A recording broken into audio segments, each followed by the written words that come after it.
Dear students, आज हम लोग क्लास 11 के बायोलॉजी विषय के अगले टॉपिक के बारे में अध्ययन करेंगे। हम लोग जो जगत पढ़ रहे थे, ठीक है, जगत या किंगडम जो है मोनेरा पढ़ रहे थे, और मोनेरा को हम बताए थे कि दो भागों में बांटा गया, आर्कियोबैक्टीरिया और दूसरा जो है वो है यूबैक्टीरिया। तो आर्कियोबैक्टीरिया के बारे में हम लोग कंप्लीट रूप से अध्ययन कर चुके हैं, उनके प्रकार, उनकी संरचना, जो भी चीज़ें हैं उनके बारे में सभी चीज़ें अध्ययन कर चुके हैं। फिर यूबैक्टीरिया के बारे में अध्ययन किए थे, और यूबैक्टीरिया में हम लोग ट्रू बैक्टीरिया अध्ययन किए थे। बताए थे कि यूबैक्टीरिया को 3 भागों में बांटा गया, एक ट्रू बैक्टीरिया और एक जो है साइनोबैक्टीरिया और तीसरा क्या है माइकोप्लाज्मा, जिनमें से हम लोग ट्रू बैक्टीरिया के बारे में अध्ययन कर चुके हैं। और आज हम लोग जो नया टॉपिक अध्ययन करेंगे वो है साइनोबैक्टीरिया। क्या है? साइनोबैक्टीरिया। एक बार और समझा देना चाहेंगे कि मोनेरा को 2 भागों में बांटे थे। कौन कौन? आर्कियोबैक्टीरिया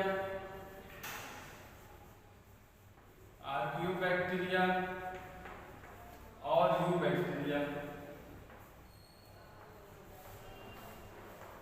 ठीक है, यूबैक्टीरिया को 3 भागों में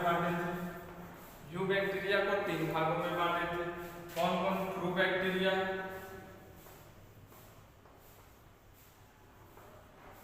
दूसरा है साइनोबैक्टीरिया और तीसरा जो है माइकोप्लाज्मा। ठीक है, जिनमें से हम लोग इसके बारे में अध्ययन कर चुके हैं। ठीक है, इनके बारे में भी कुछ जान चुके हैं और इसके अंतर्गत आने वाले इसके बारे में जान चुके हैं। और आज हम लोग अध्ययन करेंगे साइनोबैक्टीरिया। जब साइनोबैक्टीरिया समाप्त हो जाएगा तो माइकोप्लाज्मा हम लोग अध्ययन करेंगे, एक एक करके अध्ययन करेंगे। तो साइनोबैक्टीरिया आज हम लोग अध्ययन करेंगे। देखिए, साइनोबैक्टीरिया को दूसरे नाम से भी जाना जाता है, इसे नीले हरे शैवाल कहते हैं, ब्लू ग्रीन एल्गी भी कहा जाता है। नीले हरे शैवाल को हम दूसरे नाम से भी जानते हैं, या साइनोबैक्टीरिया को हम कहते हैं ब्लू ग्रीन एल्गी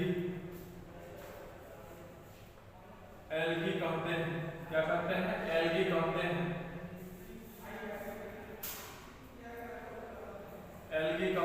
ठीक है, ब्लू ग्रीन एल्गी के नाम से भी जाना जाता है, नीले हरे शैवाल के नाम से भी जाना जाता है। ध्यान देंगे। ठीक है, ब्लू ग्रीन एल्गी के नाम से भी जाना जाता है।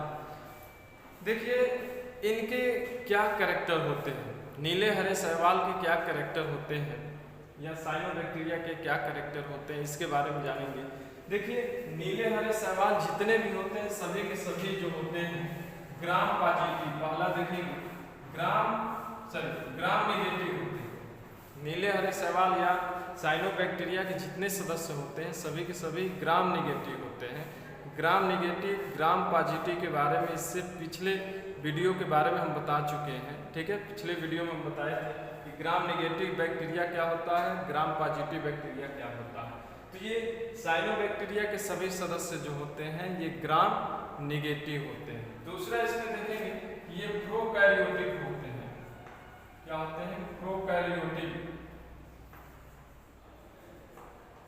क्या होते हैं? प्रोकैरियोटिक, यानी इनका शरीर जो है प्रोकैरियोटिक कोशिकाओं से मिलकर बना होता है। ठीक है, ये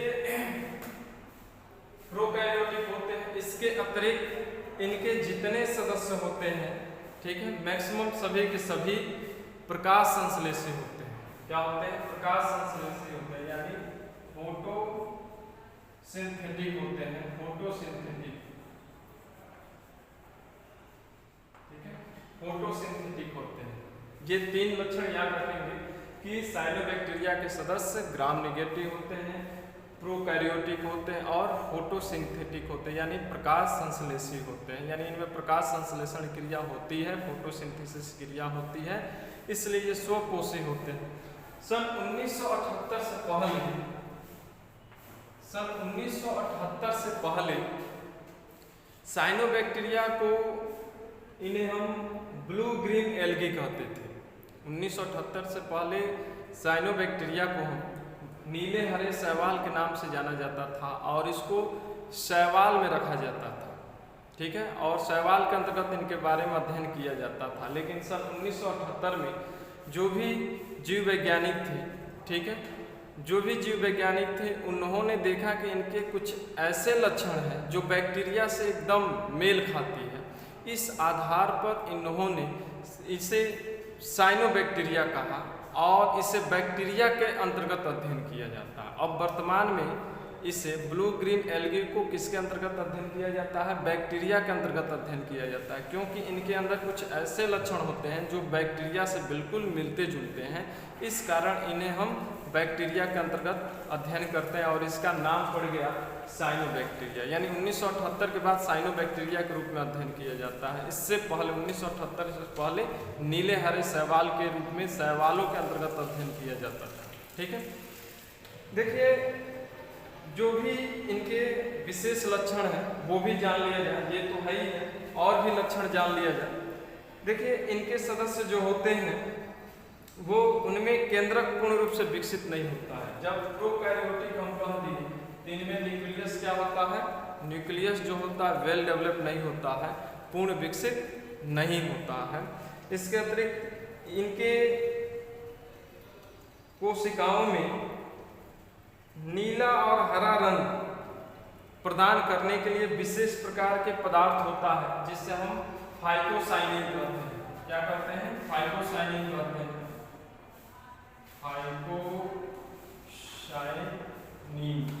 देखेंगे, फाइकोसाइनिन पाया जाता है।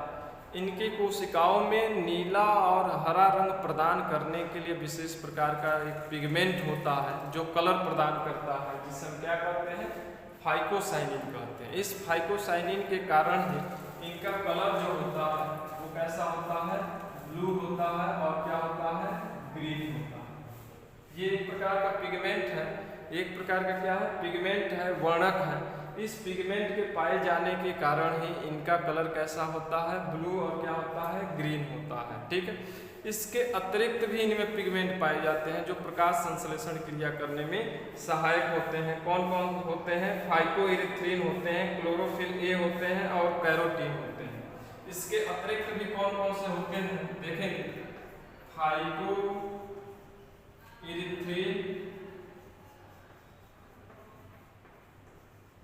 क्लोरोफिल ए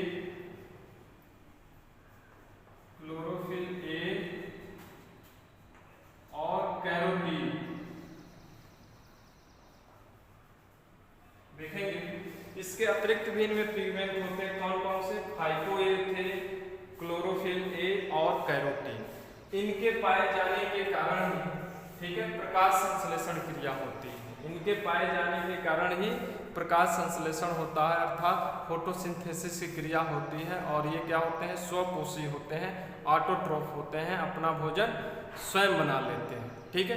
तो याद रखेंगे, ये भी पिगमेंट है ऊपर वाला, नीचे वाला भी पिगमेंट है। ऊपर वाला जो पिगमेंट है यह कलर देता है ब्लू ग्रीन, जिनके कारण इनका कलर नीला और हरा दिखाई देता है। लेकिन फाइकोइरिथ्रिन और क्लोरोफिल ए तथा कैरोटीन पाए जाने के कारण इनमें प्रकाश संश्लेषण की क्रिया होती है, जिससे ये स्वपोषी कहलाते हैं, ठीक है। इनमें संग्रहित भोज्य पदार्थ क्या होता है? संग्रहित भोज्य पदार्थ क्या होता है ये भी जान लिया जाए। जैसे जितने भी जीवधारी होते हैं इस पृथ्वी पर, सभी के सभी जीवधारी भोजन ग्रहण करते हैं। इस पृथ्वी पर जितने भी जीवधारी होते हैं सभी के सभी भोजन ग्रहण करते हैं, और भोजन जब वो ग्रहण करते हैं तो उस भोजन से उसे ऊर्जा मिलती है और उस ऊर्जा का उपयोग अपने जैविक क्रियाओं को या अन्य क्रियाओं को संपादित करने में उस ऊर्जा का उपयोग करते हैं। लेकिन जो भी भोज्य पदार्थ ग्रहण करते हैं उनका कुछ अंश ऊर्जा बनाते हैं और कुछ अंश जो होता है वह इमरजेंसी पीरियड के लिए अपनी कोशिकाओं में संचित करके अथवा संग्रहित करके रखते हैं। जैसे हम लोग भी भोजन ग्रहण करते हैं तो हम लोग भी कुछ भोज्य पदार्थ को अपने लीवर की कोशिकाओं में संग्रहित करते हैं। जैसे ग्लूकोज को हम लोग ग्लाइकोजन में कन्वर्ट करके लीवर की कोशिकाओं में संग्रहित करते हैं। इस प्रकार हम लोग लीवर की कोशिकाओं में संग्रहित जो भोज्य पदार्थ होता है वो ग्लाइकोजन होता है। वही ग्लाइकोजन जब इमरजेंसी पीरियड होती है तो वही ग्लाइकोजन जब टूटता है ग्लूकोज में, और ग्लूकोज जब टूटता है तो हमें एनर्जी देता है। ठीक उसी प्रकार ये भी जो पौधे होते हैं, ठीक है, साइनोबैक्टीरिया के जो सदस्य होते हैं इनमें भी संग्रहित भोज्य पदार्थ होता है, जो संग्रहित करके अपनी कोशिकाओं में रखते हैं। तो इनमें संग्रहित भोज्य पदार्थ क्या होता है, तो इनमें संग्रहित भोज्य पदार्थ जो होता है वो होता है मिक्सोफाइसियन स्टार्च होता है और साइनोफाइसियन ग्रानुल्स होता है। देखेंगे मिक्सोफाइसियन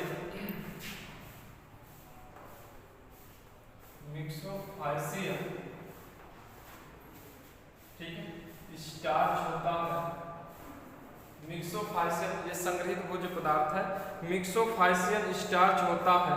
इसके साथ साथ साइनोफाइसियन ग्रानुल्स होता है, साइनोफाइसियन ग्रानुल्स होता है, साइनोफाइसियन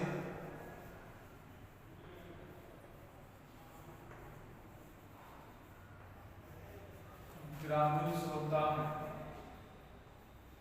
ठीक है, ये जो होता है ये है पॉलीसेकेराइड है, एक प्रकार का पॉलीसेकेराइड है, पॉलीसेकेराइड है। और ये जो होता है प्रोटीन होता है। ध्यान देंगे जो मिक्सोफाइसियन स्टार्च होता है वो एक प्रकार का पॉलीसेकेराइड है जो कि संग्रहित भोज्य पदार्थ के रूप में अपनी कोशिकाओं में संचित करते हैं। और साइनोफाइसियन ग्रानुल्स जो होता है वो एक प्रकार का प्रोटीन होता है जिसे अपनी कोशिकाओं में संग्रहित करके रखते हैं। तो ये याद रखेंगे दोनों का नाम, ये जो है संग्रहित भोज्य पदार्थ होते हैं। ठीक है, संग्रहित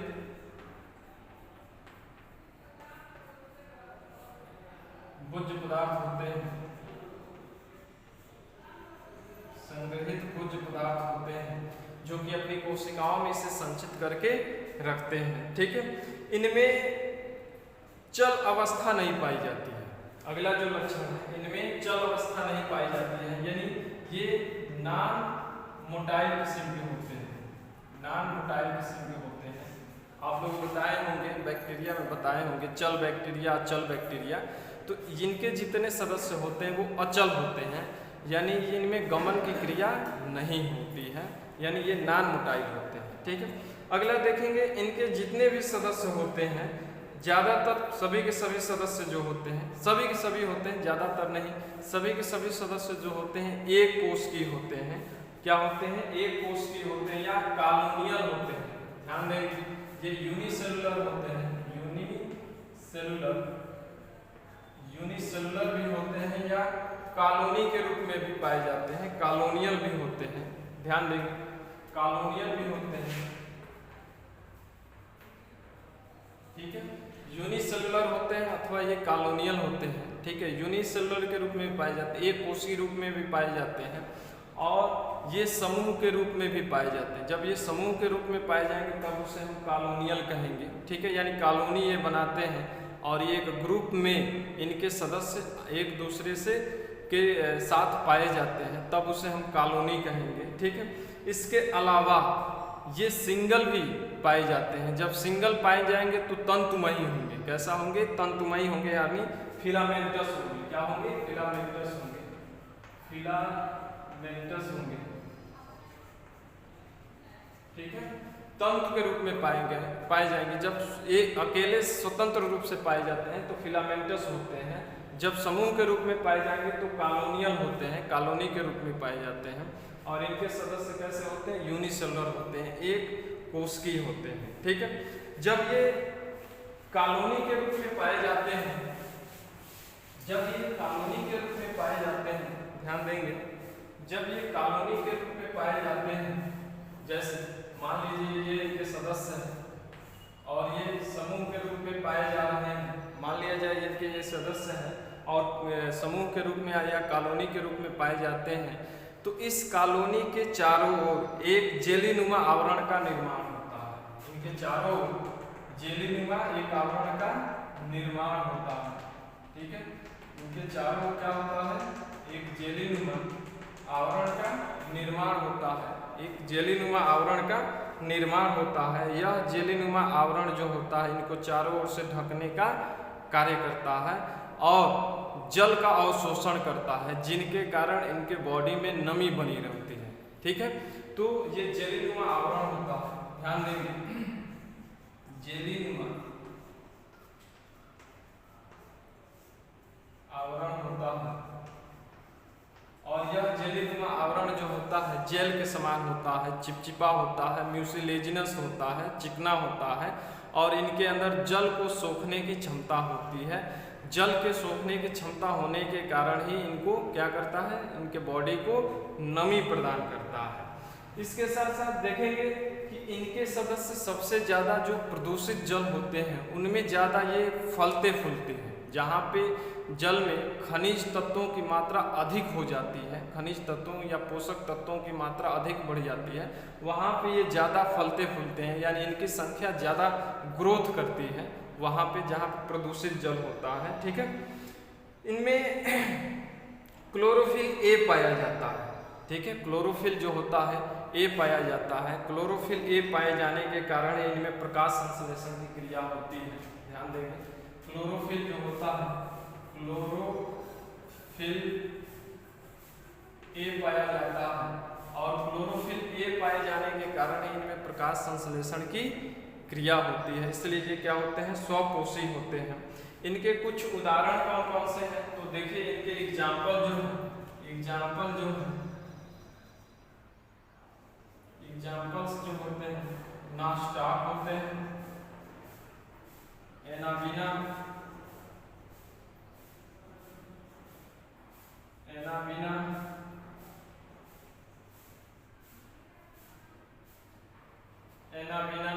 ठीक है, नास्टाक है।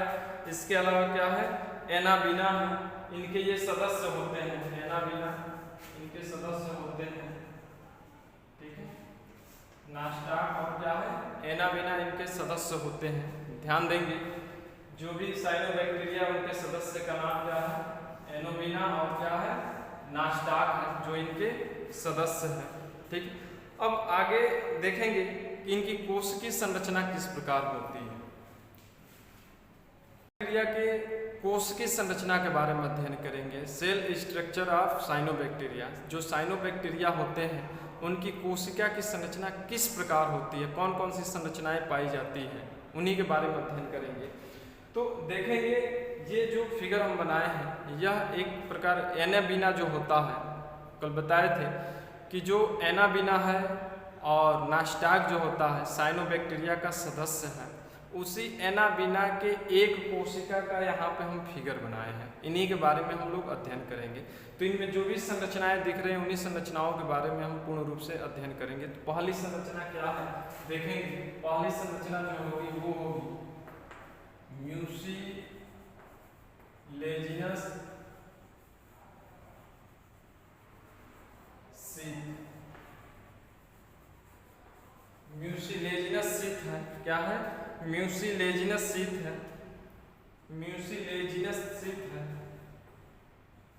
म्यूसिलेजिनस शीथ है। ठीक है, यानी इसको हम श्लेष्मकीय आवरण कहते हैं। क्या कहते हैं, श्लेष्मकीय आवरण कहते हैं। म्यूसिलेजिनस शीथ या इसको हम श्लेष्मकीय आवरण कहते हैं। देखिए जो साइनोबैक्टीरिया होते हैं, साइनोबैक्टीरिया के कोशिका के चारों ओर, या ये कहें कि कोशिका भित्ति के चारों ओर, ये कोशिका भित्ति है और इस कोशिका भित्ति के चारों ओर देखेंगे, इस कोशिका भित्ति के चारों ओर कुछ श्लेष्मक पदार्थ पाए जाते हैं और ये श्लेष्मक पदार्थ जो होते हैं यह कोशिका भित्ति के चारों ओर इकट्ठा होकर एक लेयर का निर्माण करते हैं, एक झिल्ली का, एक आवरण का निर्माण करते हैं। इसी आवरण को हम म्यूसिलेजिनस जो है शीथ कहते हैं या श्लेष्मकीय आवरण कहते हैं। क्या कहते हैं, श्लेष्मकीय आवरण कहते हैं। यह श्लेष्मकीय आवरण जो होता है किससे मिलकर बना होता है, तो पैक्टिक एसिड से और म्यूकोपॉलीसेकेराइड से। ध्यान देंगे, पैक्टिक एसिड से और म्यूकोपॉलीसेकेराइड, ठीक है। दो पदार्थों से मिलकर बना होता है म्यूसिलेजिनस शीत। कौन कौन सा? पैक्टिक एसिड और म्यूकोपॉलीसेकेराइड, जो कि ये आपस में मिलकर इस म्यूसिलेजिनस शीत का निर्माण करता है, ठीक है। ये इनके अंदर जल सोखने की क्षमता होती है। जल सोखने के कारण ही यह जल को अधिक मात्रा में एब्जॉर्ब कर लेती है, जिनके कारण इनकी कोशिकाओं को नमी बनाए रखती है, जिससे इनकी कोशिकाएं जल्दी सूखती नहीं है। तो ये याद रखेंगे। दूसरी संरचना देखेंगे,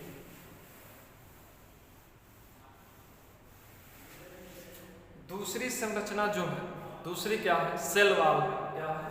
सेल वॉल है। सेल वॉल क्या है? Cell wall. इसको कोशिका भित्ति भी कहते हैं या सेल वॉल है। देखिए सेल वॉल ये दिख रहा है, ये जो दिख रहा है किनारे किनारे, ठीक है, ये सेल वॉल है। सेल वॉल जो होता है साइनोबैक्टीरिया में पाया जाता है। साइनोबैक्टीरिया की कोशिका के चारों ओर एक मोटी सी लेयर होती है, जिसे हम कोशिका भित्ति कहते हैं अथवा सेल वॉल कहते हैं। और यह सेल वॉल जो होती है मुख्य रूप से 4 उपकलाओं से मिलकर बनी होती है। यानी सेल वॉल जो है ये भी 4 प्रकार के झिल्लियों से आपस में जुड़ी होती हैं और आपस में मिलकर कोशिका भित्ति की रचना करती है, ठीक है। यानी कहने का मतलब ये भी 4 उपकलाओं से मिलकर बनी होती हैं, जिनको हम कहते हैं L1, L2, L3 और L4 कहते हैं, ठीक है। ये 4 प्रकार की उपकलाएं होती हैं और ये चारों उपकलाएं मिलकर सेल वॉल की रचना करती है, ठीक है। ये जो होती हैं किससे मिलकर बनी होती है? तो ये जो होती है पॉलीसेकेराइड, ध्यान देंगे, सेल वॉल जो होती है पॉलीसेकेराइड और एमिनो एसिड से मिलकर बनी होती है, जो कि यह लेयर जो होती है म्यूकोपॉलीमेरिक होती है। क्या होती है? म्यूकोपॉलीमेरिक होती है। और किससे मिलकर बनी होती है? पॉलीसेकेराइड और एमिनो एसिड से मिलकर सेल वॉल बनी होती है, ठीक है। अगली संरचना देखेंगे। अगली क्या है?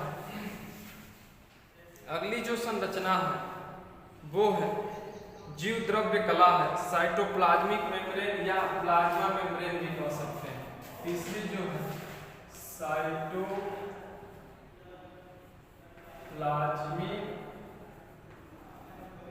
मेम्ब्रेन, या इसी को हम प्लाज्मा मेम्ब्रेन भी कहते हैं। साइटोप्लाज्मिक मेम्ब्रेन अथवा इसको प्लाज्मा मेम्ब्रेन कहते हैं। प्लाज्मा मेम्ब्रेन जो होता है यह जस्ट सेल वॉल के नीचे पाया जाता है, यानी सेल वॉल के बाद पाए जाने वाला जो झिल्ली होती है या आवरण होता है वो प्लाज्मा मेम्ब्रेन कहलाता है। और प्लाज्मा मेम्ब्रेन किससे मिलकर बना होता है? लिपिड प्लस प्रोटीन से मिलकर बना होता है, ठीक है।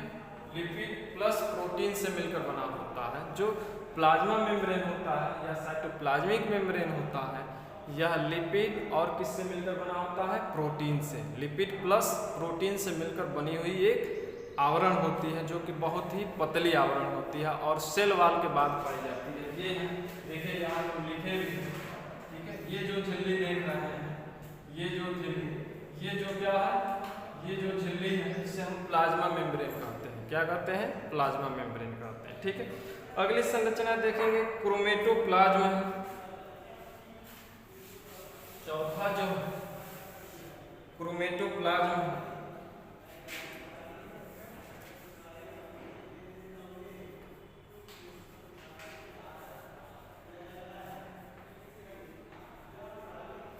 क्रोमेटोप्लाज्म है। ये क्रोमेटोप्लाज्म क्या होता है? देखेंगे कि इनकी कोशिका के अंदर जो है जीवित पदार्थ होता है, जिसे हम जीव द्रव्य कहते हैं, प्रोटोप्लाज्म कहते हैं।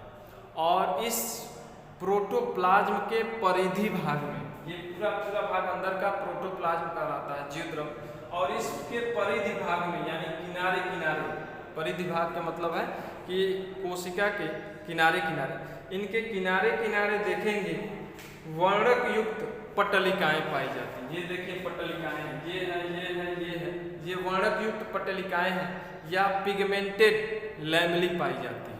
जैसे हायर पौधे जो होते हैं जिनकी पत्ती की कोशिकाओं में क्लोरोप्लास्ट होता है, हरित लौक, और उस हरित लौक के अंदर क्लोरोफिल होता है, जिनके उपस्थिति में प्रकाश संश्लेषण होता है, ठीक उसी प्रकार यहाँ पर हरित लौक नहीं पाया जाता है। प्रोकैरियोटिक कोशिका में माइटोकांड्रिया, हरित लवक, इसके अलावा एंडोप्लाज्मिक रेटिकुलम, गाल्जी बॉडीज, ये सब कोशिकांग नहीं पाए जाते हैं।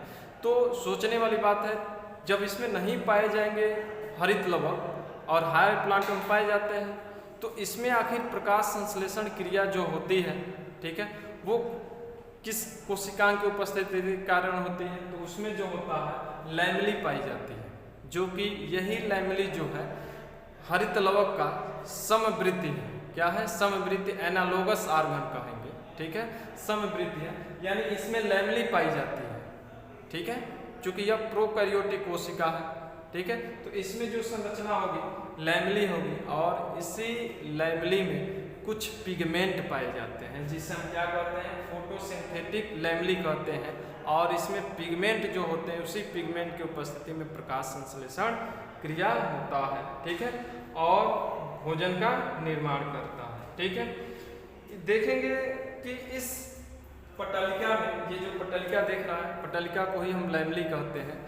यह लैमेली जो है श्वसन क्रिया में भी सहायक होती है, ठीक है, प्रकाश संश्लेषण क्रिया में सहायक लैमेली होती ही है। प्रकाश संश्लेषण होता है क्योंकि इस लैमेली में फोटोसिंथेटिक पिगमेंट पाए जाते हैं, प्रकाश संश्लेषी वर्णक होते हैं, जिससे प्रकाश संश्लेषण होता है।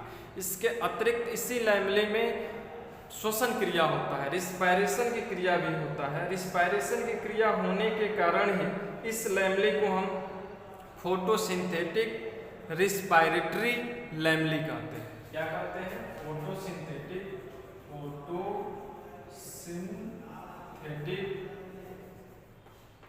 रिस्पायरेटरी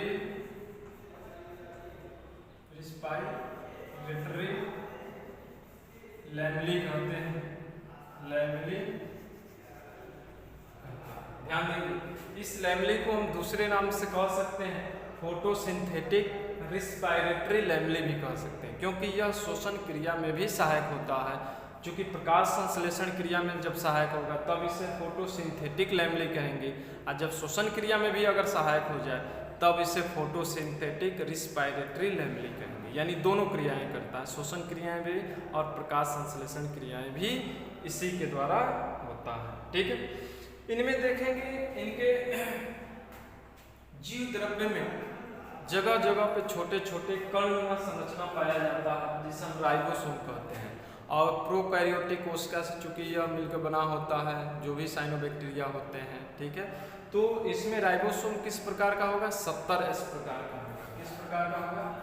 70S प्रकार का राइबोसोम इनमें पाया जाता है। 80S जो है यूकैरियोटिक कोशिका में होता है, 70S जो होता है प्रोकैरियोटिक कोशिका में पाया जाता है, ठीक है। इनमें साइनोफाइसियन कण भी होता है, ध्यान देंगे, इनमें साइनोफाइसियन कण भी पाया जाता है, पॉलीग्लूकान कण भी होता है, और कार्बोक्सिसोम होता है, और कुछ गैस की थैलियाँ भी पाई जाती है, कुछ गैस की थैलियाँ भी होती है। और ये गैस की थैलियाँ ये हैं जिसे हम गैस वैक्यूल कहते हैं। क्या कहते हैं? गैस वैक्यूल कहते हैं, ठीक है। और ये गैस वैक्यूल जो है इनके बॉडी को संतुलित करने में सहायक होते हैं, इनके बॉडी को संतुलित करने में क्या होते हैं? सहायक होते हैं। तो ये रहा क्रोमेटोप्लाज्म है, ठीक है।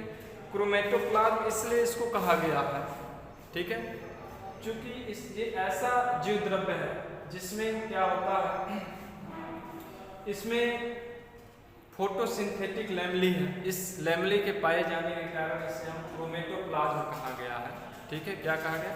क्रोमेटोप्लाज्म कहा गया, ठीक है।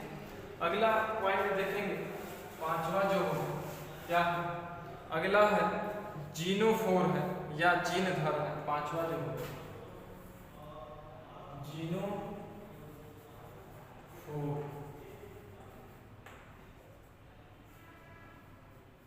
जीनोफोर है, या इसे हम क्या कहते हैं, जीनधर हिंदी में कहते हैं, और जीनोफोर क्या कहते हैं, इंग्लिश में कहते हैं। देखेंगे कि जो साइनोबैक्टीरिया की जो कोशिका होती है उसके जीव द्रव्य, या ये कहें साइटोप्लाज्म, जीव द्रव्य ना कहते साइटोप्लाज्म कहें, साइटोप्लाज्म के केंद्रीय भाग में एक पतले सूत्रनुमा वृत्ताकार डीएनए पाया जाता है। एक पतले सूत्रनुमा वृत्ताकार जो होता है, सर्कुलर जो होता है डीएनए पाया जाता है, सर्कुलर डीएनए पाया जाता है। इस सर्कुलर डीएनए को ही ठीक है, इस सर्कुलर डीएनए को ही हम क्या कहते हैं, जीनधर कहते हैं या जीनोफोर कहते हैं। क्या कहते हैं, जीनधर अथवा जीनोफोर कहते हैं। और ये जो डीएनए होता है यह क्या करता है, तो आनुवांशिक पदार्थ के रूप में पाया जाता है। यह डीएनए जो होता है आनुवांशिक पदार्थ के रूप में पाया जाता है। इनमें पूर्ण विकसित केंद्रक पाई नहीं जाएगी। शुरू में ही हम बताए थे कि इनमें वेल डेवलप्ड केंद्रक नहीं होता, यानी केंद्रक कला क्या होती है, अनुपस्थित होता है। ठीक है, तो केंद्रक कला नहीं पाई जाती है, ध्यान देंगे। ठीक है, तो ये रहा किसकी संरचना, कोशिका की संरचना है। क्या है, कोशिका की संरचना है, साइनोबैक्टीरिया के कोशिका की संरचना। तो आज के लिए बस इतना ही। कल हम लोग अगले टॉपिक के बारे में अध्ययन करेंगे।